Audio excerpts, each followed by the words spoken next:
Guys, ayan, nandito tayo ngayon sa isang yung kainan dito sa Baguio City. Bali, katabi lang siya na guys, ng Barangay Hall. Barangay Hall lang, anong Barangay Hall yan? Ayan guys, Anong barangay wala yan? Barangay Outlook. ayan, Barangay Outlook dito sa Baguio City. Yung tabi nung barangay na yun guys, may masarap na kainan. At dinadayo po talaga. Lalo na yung mga taga Baguio, so alam na alam nila tong kainan na to. Actually parang karinderya lang siya guys, pero yun nga, sobrang sarap ng luto nila. So yun guys, so tingnan nyo yung kanilang ano to?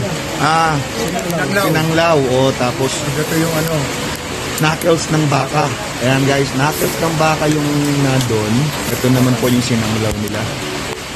Ayan guys, napakasarap. Pagka nandito po kayo sa Baguio, ayan, dayuhin nyo po itong kainan na to.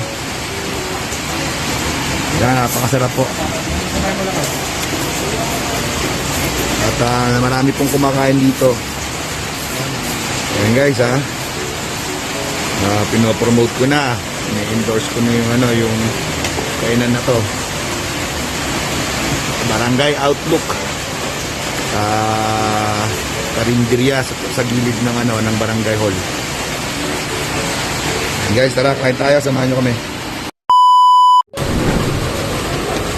And guys, kain tayo. At napakasarap ng nila dito. Kanilang ulam. Mga ka-showbiz, ito yung sinasabi nila, ang ulam pa lang, sabaw pa lang, ulam na. Tignan mo naman yung sabaw nila, may laman. May laman siya guys.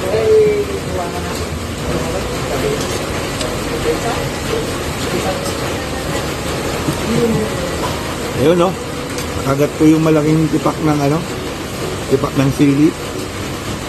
Sobrang ahang. Ayan, signan nyo yung yun yung kayo sabaw nila, may laman, dami. Wow! Parang isang order na siya ng ulam. At sabaw pa lang nila yan.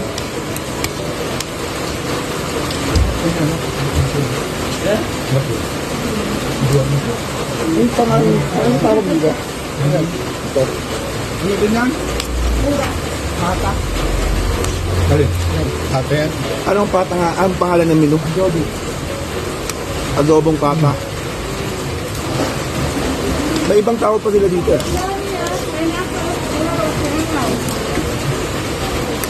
Actually, ang specialty po nila dito ay knuckles ng baka. Yung pong parang pinakapaanong baka. Pinakalalambot nila ng gusto yun. Yun. Yung napakasarap po. Parang bulalo yung pagkakaluto niya. Pero knuckles siya. So meron din dito, specialty rin nila dito, bulalo. Bulalo, tapos knuckles ng baka, sinanglaw, mga inihaw, yan. Dami. Marami kang pagpipilian sa menu nila. Kaya nandito po kayo pag umakyat po kayo ng Baguio guys. At baka sakaling magawi ka dito, subukan nyo kumain dito. Napakasarap.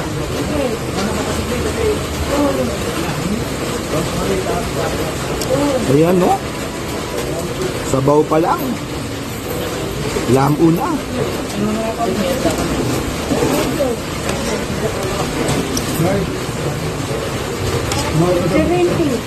Ayan guys, since nag-iikot ako madalas dito sa Baguio, dito sa project namin, iikutin ko syempre, ma-discover ko lahat ng masasarap na kainan dito. So yun, tabayanan nyo yung mga vlog ko, yung mga i-upload ko na videos, papakita ko po sa inyo at i-discover po natin, sabay-sabay po natin alamin kung saan po dito yung mga affordable na kainan dito sa Baguio na bukod sa affordable siya, siyempre yung masarap din. So yun, habang ginagawa namin yung aming show dito sa Baguio, alamin natin saan dito yung mga masarap na kainan. Ayan guys, samahan nyo lang kami. At pag kayo naman po ang umakyat na rito sa Baguio, may idea na kayo kung saan kayo kakain.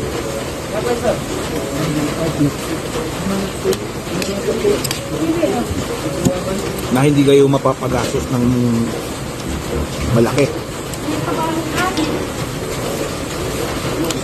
Minsan guys, yung malaking restaurant at yung maliit na karinderya, minsan na nagdadala naman talaga dyan actually yung tagaluto. So hindi naman kailangan yung primera klase na restaurant yung kainan mo para mag-enjoy ka ng gusto. Actually, nakaka-enjoy rin naman kahit na karinderya siya, maliit lang siya, pero masarap naman yung kanilang luto. Sa food industry naman talaga ang pinakasikreto naman po talaga yung pagluluto. Yun yung pinaka importante. Yung nagluluto. At yung paano yung procedure mo sa pagluluto.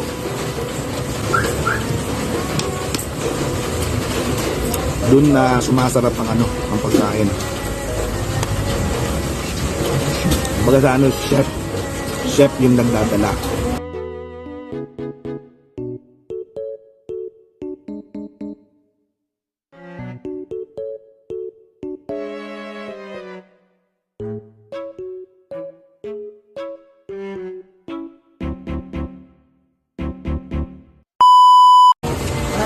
Bukod sa mura na, masarap pa.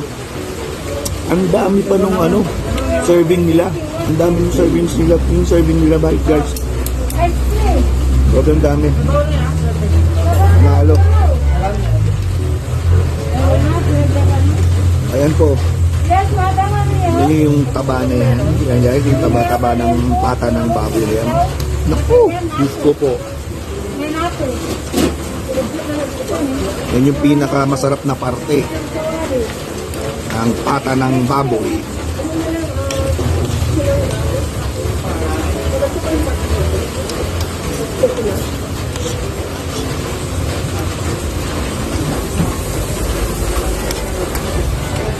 Tastes like heaven. Ika nga.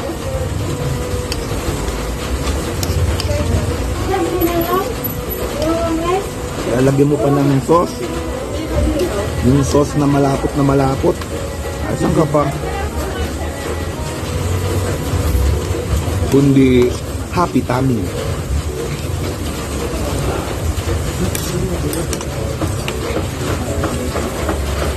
Sinanglaw guys, sinanglaw.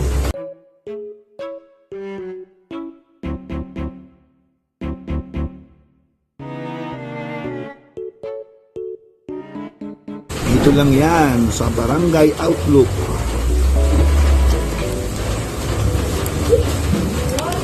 Besides Barangay Hall.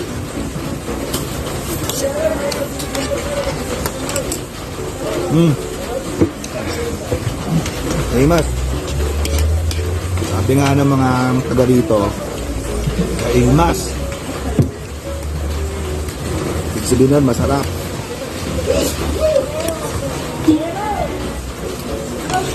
Sa hapon o easy. Tastes good. Sili oh. Kaya weather condition ngayon dito guys, nag-uulan. Maulan ngayon dito sa Baguio. Nagdali mo dito?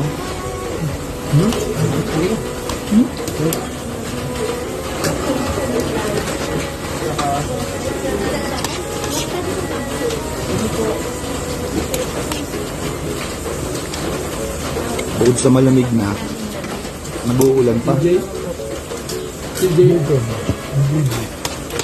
Kaya Hindi pa nila alam to.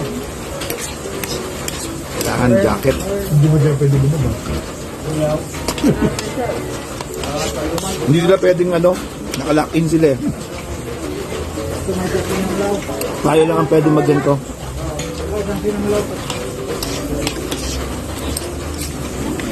guys, yung mga kasamahan namin dito sa Baguio, since nakalakin sila sa mga hotel, hindi sila pwedeng kumain sa mga karinderya or sa labas. Bawal sila. Kaya mag-uutos lang sila doon sa mga errand boy o kung sino yung errand man namin, yung taga-bili. Kasi kami yung department kasi namin, actually, kami po ay satellite. So meaning field. Kami yung naka-assign sa field, kaya pwede kaming mag-ikot, pwede kaming kumain, pero syempre nagdodoble ingat kami. Kasi nga alam niyo naman, may pandemic ngayon.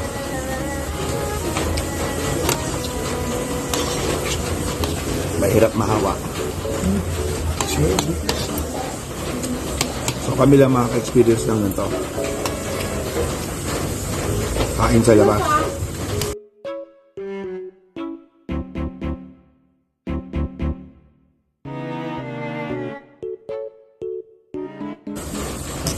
Yung laman ng tiyan ko ngayon guys, parang hindi mo kayang bayaran na ng 500 pesos. Oo. Ganun siya kasarap. Parang kumain ng worth 500 pesos na pagkain. Yan guys, maraming salamat sa kasama nyo sa amin ngayon, sa aming lunch. Yun, abangan nyo sa ibang video pa namin. Yung feature po natin yung iba't ibang kainan dito sa Baguio. So yun, mag-lunch na rin po kayo guys. Mga ka-showbiz.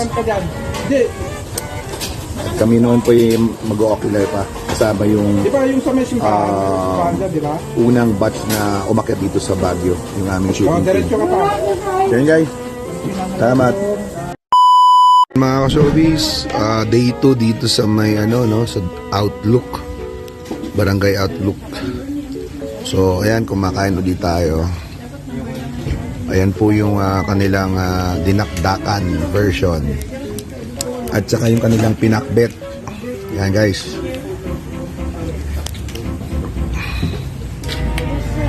Ayan guys, napakasarap. Ayan, yung knuckles tsaka pinakbet. Yan. Kita nyo naman kung gaano kaganang kumain tong mga kasama ko. Yan si Kapurok. Yan guys, ito naman si Kabayan. Kabayan. Kambayan.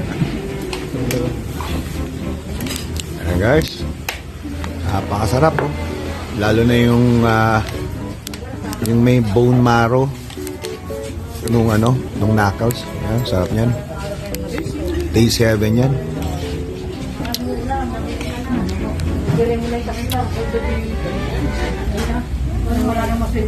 Ayan guys, mga ka-showbiz, hanapin nyo tong kainan na to pag nandito kayo sa Baguio. Barangay Outlook. Oo, sa gilid lang to ng Barangay Hall.